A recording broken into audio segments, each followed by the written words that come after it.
18, 20 minutos, arrancamos en otro bloque más de la Resistencia y tenemos que hablar de lo que no se puede omitir, ¿no? El día de hoy, algo que sucedió el día de ayer en Brasil, una cosa que nos toma a todos por sorpresa, ¿no? Porque hay muchas teorías por detrás. Vamos a estar hablando un poquitito de eso, las repercusiones de lo que está sucediendo, las teorías, los posibles conflictos, las posibles resoluciones, todo eso en el bloque de hoy. Chicos, no sé quién quiere arrancar.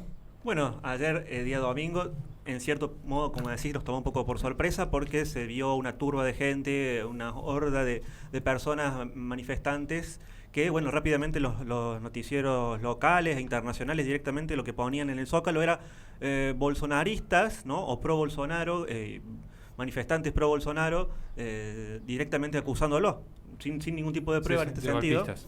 De golpistas, de fascistas, de la ultraderecha, de que siempre hace lo mismo, que bueno, que así es como actúa Trump, como actúa Bolsonaro. Algunos políticos compararon a Trump con Bolsonaro. Luego también se comparó lo que fue el 6 de enero en el Capitolio en Estados Unidos con lo que ocurrió ayer, obviamente, 8 de enero.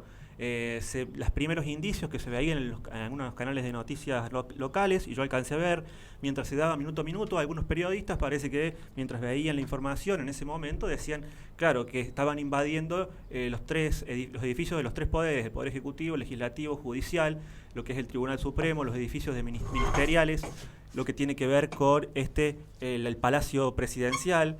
Y bueno, Lula no se sabía dónde se encontraba en ese momento Lula. Luego apareció, parecía un poco, en el primer momento la primera sensación que me dio es que acá había algo de organización en un principio. Uno de los periodistas que estaba siguiendo esto en un canal de televisión dijo sí, llegaron en colectivos, en buses, una gran cantidad de personas que comenzaron a, casi yo diría cronometradamente, de acuerdo a los videos, a tomar posiciones en los distintos lugares públicos, ¿no? Del Estado. Y bueno, esto fue lo que luego comenzó con ataques a los edificios, en los edificios públicos, la destrucción y la violencia que se ejercía dentro de los edificios, sobre todo en el Congreso, algunas imágenes que hacían parecer muy similares a lo que ocurrió en el Capitolio en Estados Unidos en aquel momento, justo 2 días después, ¿no? Muy raro, en enero, una semana casi después de que asumía Lula, una semana y un día.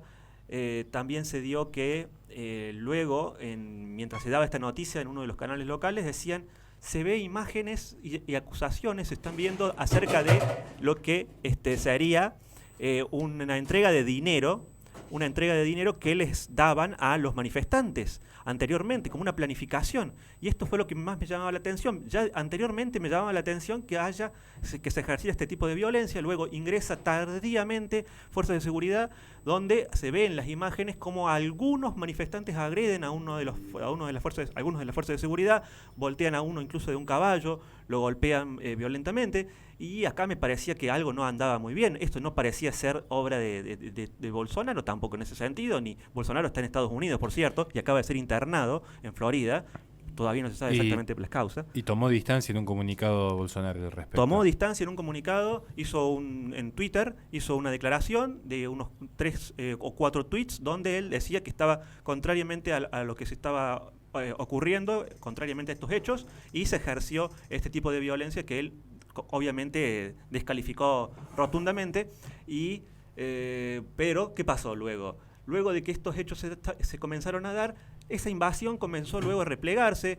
Se decía que las fuerzas de seguridad estaban retirando a estos individuos. Hubo aproximadamente cerca de unos 400 detenidos, de acuerdo a las informaciones, algunos informes. Se decía al principio era confuso, eran 8, 40, después luego fueron aumentando. Se encontraron en las mochilas de algunos, me hacía recordar a Antifa de Estados Unidos. Había varios que estaban detenidos donde tenían en sus mochilas todo tipo de elementos de disturbios, incluso fuegos artificiales, algunos elementos contundentes como para causar roturas. Ninguno no se encontraba, no alcancé a ver armas de fuego, me parecía raro. Digo, ¿qué es esto? ¿Un intento de golpe de Estado? ¿Qué es lo que estaban intentando realizar, no? Aparte la fecha, ¿no? Es complicado hacer un golpe de Estado un día en que no hay nadie en las oficinas. Eso es clave, porque en ese momento yo pensé, día domingo a la tarde, no hay nadie, absolutamente nadie, ¿qué querés hacer? ¿Cuál es el mensaje que vos querés dar en esta situación? Si vos estás planificando en colectivos, en buses, todo este traslado, y lo has planificado durante unos días antes, incluso, porque no puede ser todo, la gran cantidad de gente que había, no puede ser algo espontáneo. Pero rápidamente esto me parecía que le estaba dando aire al gobierno de Lula y los mensajes internacionales que comenzaban a llegar, como por ejemplo Pedro Sánchez, López Obrador, Boric, Alberto Fernández, algunos políticos locales que también enviaban, del Poder Legislativo argentino, que ya lo va a contar Nera ahí en ese caso. Claro. Y tenemos, todo esto que luego sale a hablar Lula, da su discurso donde termina increíblemente, parecía planificado el discurso. Lo primero que hace él es declarar una intervención federal sobre Brasilia, que es un gobierno pro-Bolsonaro. Ese gobierno pro-Bolsonaro en Brasilia, ahora hasta el 31 de diciembre, está los 3 poderes de esa ciudad, de la capital, intervenidos. Es decir, curiosamente están intervenidos. No vaya a ser que después esa intervención federal ocurra algo más y un nuevo decreto haga que esa intervención continúe. Digo, están tomando poder en ese sentido y Bolsonaro salió a hablar Lula salió a hablar y decir que esto era obra de Bolsonaro. Bolsonaro es el culpable, como se lo acusaba Trump en su momento. Ahora lo van a perseguir, como ellos dicen, de persecución. ¿Quién va a ser perseguido en este momento? Y Bolsonaro, como lo dijo Lula, vamos a ir con el Poder Judicial hasta el último momento. El Tribunal Supremo cómplice de lo que ocurrió, por cierto, ¿no? Alexandre de Moraes, otro de los cómplices que fue el que ordena esta intervención federal también, justamente, el que avala todas estas cuestiones. Y Lula en ese sentido terminó hablando en su discurso del cambio climático, de la madera como una especie de hablaba de la tala de árboles, hablaba de que hay que proteger y comparaba la violencia de estos individuos en este lugar, de lo que se dio ayer, con la destrucción de la naturaleza, una cosa bastante extraña. Sí, imponiendo la agenda. Igualmente es llamativo un detalle que creo que no es menor y que a la audiencia le puede interesar, porque esto afecta a toda la comunidad. El gobierno de Lula, cuando no ingresa con una mayoría absoluta y tranquila y estable en cuanto a poder político. De hecho, no fue una victoria avasallante que uno dijese tiene mayoría absoluta en todas las cámaras, tiene mayoría absoluta en todos los consejos. Y se da este fenómeno que, insisto, no estoy diciendo de que haya sido fogoneado por militantes de Lula, al que luego se sumaron inocentemente militantes de Bolsonaro. Es posible. Eso es mi teoría. En cuanto que existe la posibilidad que sea probable, creo que es poco probable, pero existe la posibilidad, sí. Porque no tengo cómo demostrarlo. Yo también valido esa teoría, que se inicia desde la izquierda y mucha gente de derecha de manera inocente participa de un conflicto, pero es básicamente, para que la gente lo entienda, si nuestros seguidores que se mantienen leales, de repente alguien de izquierda inicia un disturbio en nombre de la resistencia, porque fuimos sacados del aire injustamente, y entonces mucha gente empieza a atentar contra espacios públicos en nuestro nombre. Pero nosotros no somos responsables. Es más, la incitación primera ni siquiera fue nuestra. Exactamente. Eso es una teoría que creo que es importante remarcarla. Y se da justo que a partir de esto, primero, permite mandar un mensaje claro de cuáles son los objetivos de toda la región en torno a lo que son los objetivos propios de la ONU. Y segundo, empieza a demostrar fortaleza internacional, porque ya se empieza a generar un bloque. Un bloque con Boric, un bloque con López Obrador. Y te falta alguien importante, que es el que pidió que se aplique la Carta Democrática de la OEA. ¿Y quién puede ser? Petro, Gustavo Petro. Eso sí es gravísimo. Además, se da un fenómeno muy similar al que sucede con Trump, creando nuevamente esta noción de los antiderechos, antidemocráticos, antipueblo, que sería siempre el espectro de la derecha, como sucedió con Trump en aquel fatídico suceso del Capitolio. Pero yo voy a remarcar 3 puntos y le doy la palabra a Nera Reos porque creo que hay bastante para hablar de los políticos argentinos. Primer punto. Es curioso que se habla de antipueblo, antidemocracia, antiderechos, cuando en principio pareciera ser la derecha la que se expresa popularmente. Cuando los mismos disturbios se han generado por parte de la izquierda no hubo el mismo repudio. ¿O cómo creen que llega el comunismo al poder en Cuba? ¿Pacíficamente y vía democrática? ¿Cómo creen que se sostiene el poder en Venezuela en este momento? ¿Cómo creen que se sostiene el poder del régimen sandinista? ¿O qué creen que sucedió, sin ir más lejos, en Colombia con el conflicto que hubo meses antes de la elección de Petro, qué sucedió en Perú con el conflicto que hubo, qué sucedió en Chile con la revolución de los pingüinos, o cuando en pleno albor de la pandemia estaban quemando los metros en Chile. Pero cuando lo hace la izquierda es una expresión popular y democrática. Ese es el primer punto. Segundo punto a considerar también. ¿Qué pruebas tiene Lula respecto a que Bolsonaro fue el incitador? Es muy fácil acusar desde el poder. Y eso sí es una actitud totalitaria y fascista. Eso sí es una actitud repudiable. Acusar desde un estamento de poder y sin acompañar una sola prueba. Ya en Estados Unidos se demostró el fraude que hubo en el FBI en contra de la acusación de Trump, con lo que implicaba incluso el allanamiento de su casa. Se demostró el fraude que hubo por detrás, con estas acusaciones tan rápidas que realiza la gente. El FBI con lo de el hijo de Biden también. Obviamente, ¿no? Eso es descontado, el encubrimiento con Hunter Biden. Por eso a la izquierda es como que ellos pueden delinquir, pero cuando la derecha pisa un poco fuera del plato, automáticamente se cae el mundo. Esto es bastante extraño. Y el tercer punto también es, ¿qué sucede con la política argentina? ¿De qué lado se pusieron?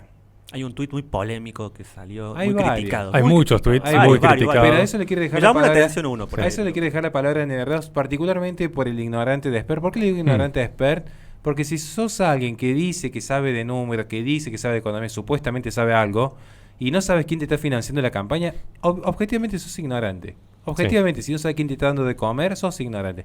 Salvo que reconozcas que sí sabes quién te financia la campaña, si no sos ignorante. Sos un hijo de mí, pero me agarras la palabra. Bueno, empecemos por lo que es evidente. La gente del kirchnerismo, la gente del oficialismo salieron por supuesto todos a hablar del golpe de estado bolsonarista. Particularmente, bueno, algunos nombres sorprendieron muchísimos, como por ejemplo, ¿no?, esta militante tomadora de colegios que para ella la violencia estaba perfecto, ¿no? Una militante que bastante deja que desear en sus estudios, ¿no?, que hoy en día es legisladora de la provincia de Buenos Aires, ¿no? Esta chica Ofelia Fernández salió, por supuesto, a repudiar estos hechos, al igual que todo el kirchnerismo, que salieron a apoyar, por ejemplo, los actos vandálicos durante el gobierno de Mauricio Macri, en los cuales se arrojaron no sé cuántas toneladas de piedras en el Congreso por una reforma jubilatoria que casualmente, bueno, ahora se hizo una reforma más fuerte por parte del kirchnerismo con menos beneficios para los jubilados, al contrario, perjudicando aún más a los jubilados, y no sucedió nada, ¿no? Pero en ese momento estaba bien tirar toneladas y toneladas de piedra a la policía en el Congreso. Después tenemos a la parte de la oposición, ¿no? Tenemos a Mauricio Macri, expresidente de la Nación Argentina, uno de los posibles candidatos a presidente para el año que viene. Salió, por supuesto, hace 21 horas, ¿no?, a dar un repudio, ¿no?, a los hechos registrados en Brasil. Decía que, bueno, eso pone en peligro la estabilidad democrática del país y le daba su solidaridad a Lula. También hablaba sobre la alerta de la fragilidad mundial de las instituciones democráticas, ¿no? Algo que, bueno, para un socialdemócrata como Macri, por supuesto, es algo que le preocupa, porque ve que los sistemas democráticos están empezando a caerse a pedazos en todos lados, no solamente en Brasil, ¿no? También hizo un pequeño recordatorio a lo que sucedió en 2017, en lo que se protagonizó un asalto violento al Congreso de la Nación Argentina, ¿no?, lo que estábamos comentando. Particularmente después están las reacciones de el otro posible candidato por parte del espacio de Cambiemos, Horacio Rodríguez Larreta, ¿no?, que simplemente hizo un tuit como toda manifestación, ¿no? Él está ahora en sus vacaciones dando vueltas por la costa y sacándose fotos con los 3 o 4 personas que le van a pedir fotos, y se lo ven en algunos videos en los cuales la gente lo critica y él empieza a salir corriendo, ¿no? Y eso se ve que no lo graba tanto.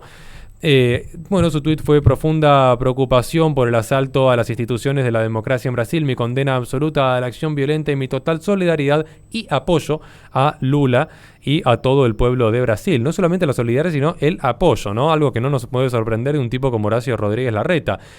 Después tenemos a José Luis Espert, que parece que se despertó con un exceso de chocolatada el día de ayer, porque se pasó todo el día, desde temprano, hablando de Brasil, ¿no? Dice, bueno, palabras que no podemos reproducir en la radio. Lo vamos a traducir como cobardes. También dice, bueno, otro insulto más, tontos, intolerantes, ¿no? No es tontos la palabra que utilizó, pero no la podemos reproducir a la palabra que utilizó en la radio.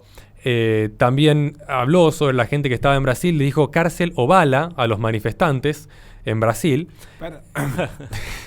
Le pidió bala a los manifestantes. Sí.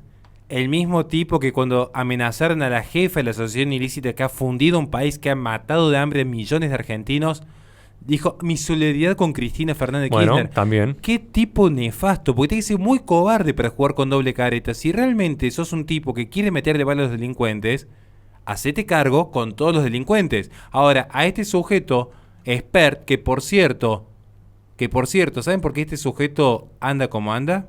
Porque no saben que hay muchos archivos para estar dando vuelta, ¿eh?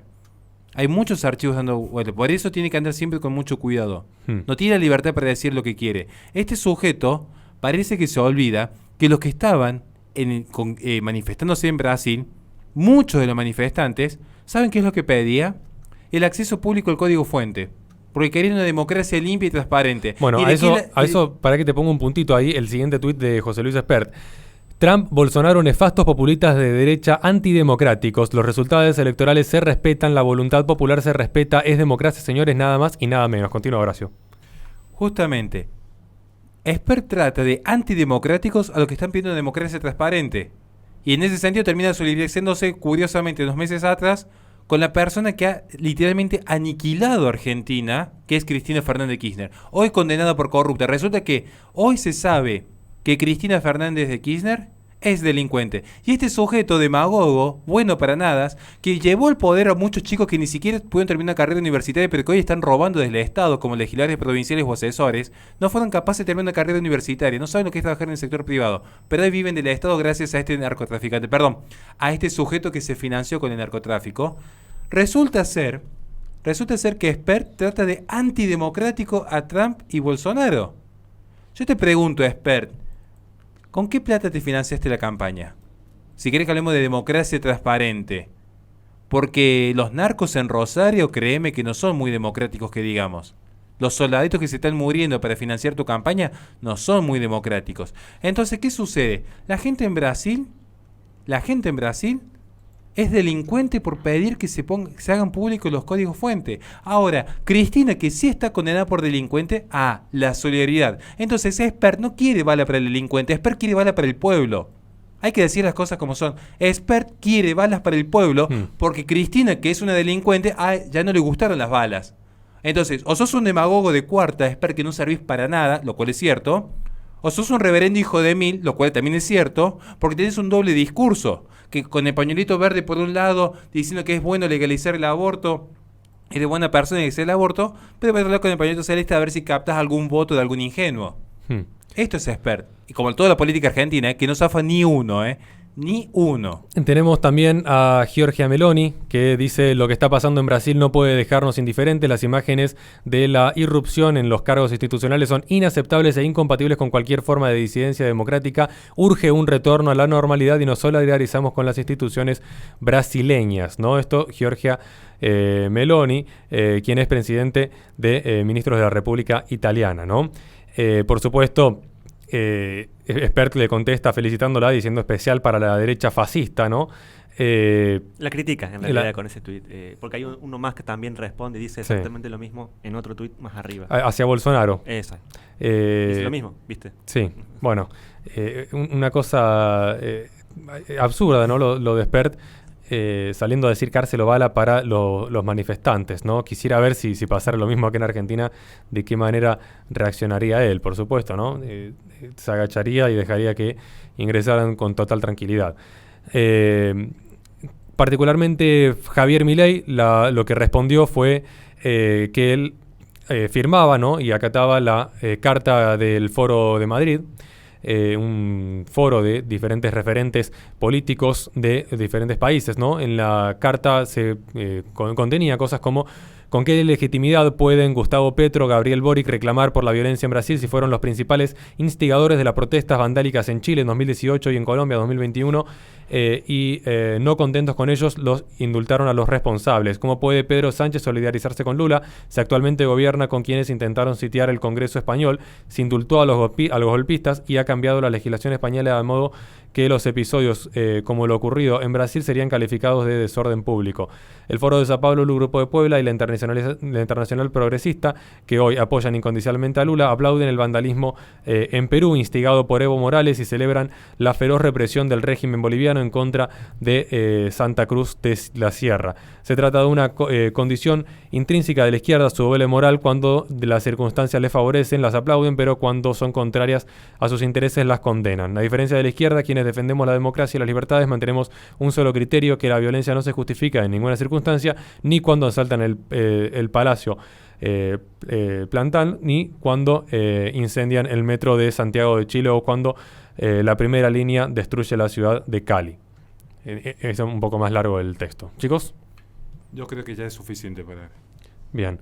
Bueno, vamos a una pequeña interrupción. Entonces, le recordamos a la gente que este programa se transmite por twitch.tv/la-resistencia. Posteriormente se sube al canal de YouTube de La Resistencia Radio, donde en la descripción de los videos tienen nuestras redes sociales para que se comuniquen con nosotros en caso de que quieran colaborar con este espacio. Vamos a un corte y enseguida volvemos con más Resistencia.